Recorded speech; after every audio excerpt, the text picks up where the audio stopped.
Shalom Bapak Ibu Saudara yang dikasihi Tuhan. Seri pengajaran hari ini berjudul Kehormatan Kita yang Sesungguhnya. Saudara, umat perjanjian lama, dalam hal ini bangsa Israel, mereka tidak pernah mau tahu rencana Allah dalam hidup mereka untuk orang lain.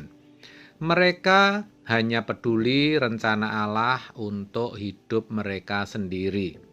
Egosentris, aku sentris, yang dipikirkan dirinya sendiri. Fokus hidupnya adalah tanah Kanaan.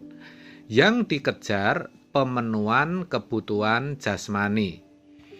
Tetapi memang mereka umat pilihan Allah. Kita sebagai umat pilihan perjanjian baru tidak boleh seperti bangsa Israel. Fokus hidup kita bukan pada hal-hal jasmani atau hal-hal lahiriah. Sentral atau pusat hidup kita adalah Allah Bapa dan Tuhan Yesus. Kita tidak boleh memikirkan diri kita sendiri. Keakuan kita harus kita matikan, dan hidup kita harus kita arahkan untuk kepentingan Tuhan dan kerajaannya saja, yaitu bagaimana jiwa-jiwa bisa diselamatkan. Saudara, memikirkan diri sendiri itu tidak akan pernah selesai. Yang namanya masalah kehidupan itu sampai kita mati akan terus ada. Dan kalau kita tenggelam dengan terus memikirkan diri sendiri, kita akan menjadi orang yang tidak layak ditolong Tuhan. Tapi kenyataannya, banyak orang percaya seperti itu, tidak mengutamakan bagaimana menjadi manusia yang layak sebagai anggota keluarga kerajaan Allah, dan memikirkan apa yang dirancang Allah dalam hidup untuk masuk proyeknya Tuhan, termasuk di dalamnya para pendeta dan aktivis.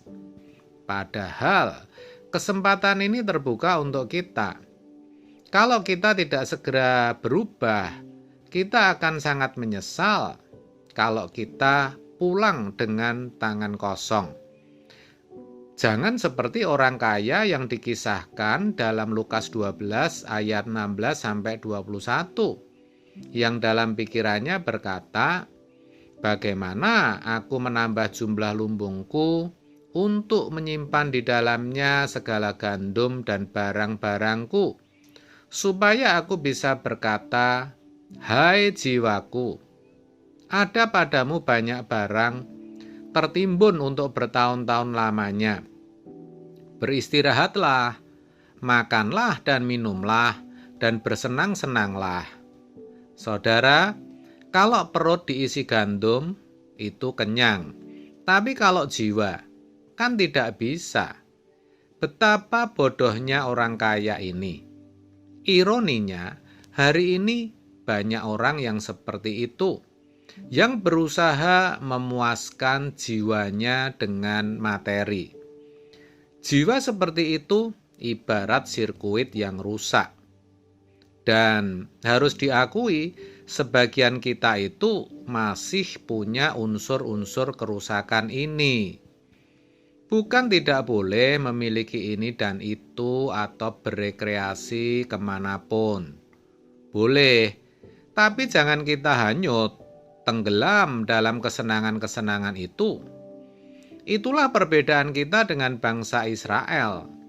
Sayangnya, kebanyakan kita tidak melihat perbedaan ini, dan parahnya, kita malah meniru cara hidup bangsa Israel yang fokusnya adalah dunia. Dan itu diteguhkan oleh gereja dan hamba-hamba Tuhan tertentu. Akibatnya, kita tidak menemukan mandat yang Tuhan berikan kepada kita, yaitu jadikan semua bangsa muridku. Matius 28 ayat 18-20. Saudara, Kalau kita diberikan status sebagai anak-anak Allah, itu berarti kita itu sepenanggungan dengan Yesus yang adalah anak tunggal Bapa. Pola kita itu ya kehidupan Yesus. Yesus yang benar-benar dalam segala hal disamakan dengan kita. Ibrani 2 ayat 17. Perjuangannya benar-benar bergantung kepada Bapa, bukan karena ada kekuatan istimewa di dalam dirinya. Itulah sebabnya dia juga menangis. Bahkan dikatakan dalam kitab Ibrani, dengan keluhan dan tangisan. Dia sendiri juga mengatakan, mau mati rasanya, hatiku sedih. Itu membuktikan kemanusiaannya yang sempurna. Itulah sebabnya kita harus optimis bahwa kita bisa berbuat seperti yang dia perbuat. Namun, memang kita harus menghidupkan Yesus di dalam diri kita. Hidup kita harus bisa jadi teladan. Kita harus berani berkata, ikuti teladanku seperti aku ikut teladan Kristus.